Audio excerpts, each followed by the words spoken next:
तर चाकण औद्योगिक वसाहतीतील समस्या तातडीनं सोडून उद्योग रोखण्यासाठी सरकारनं त्वरित ठोस पावलं उचलणं गरजेचं असल्याचं ट्विट शरद पवारांनी केलं।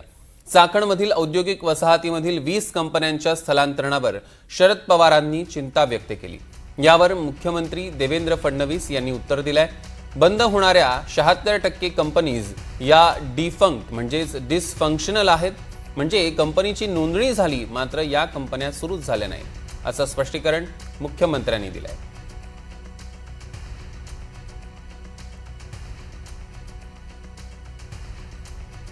पण बघतोय 20 कंपन्यांच्या स्थलांतरणावर मुख्यमंत्री देवेंद्र फडणवीसांनी उत्तर दिलेलं आहे। बंद होणाऱ्या 76% कंपनीज या डिफंक्ट असल्याचं त्यांनी म्हटलं। दरम्यान चाकण औद्योगिक वसाहतीतील समस्येबाबत शरद पवारांनी नेमकं काय ट्विट केलं होतं बघूया।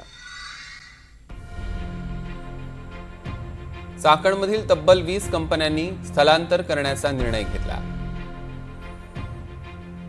या कंपन्यांच्या स्थलांतरामुळे 2000हून अधिक कामगारांच्या रोजगाराचा प्रश्न निर्माण झालाय।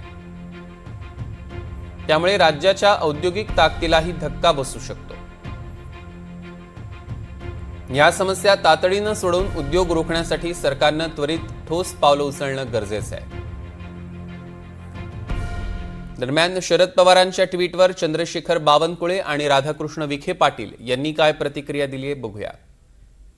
माननीय उद्योग मंत्री यांनी यामुळे पुढाकार घेतला आहे आणि पुढाकार घेऊन या सर्व चाकणमधल्या एमआयडीसी चाकण म्हणून वापस जाऊ नये, कारण तिथे रस्त्याचा एक मुख्य समस्या होती।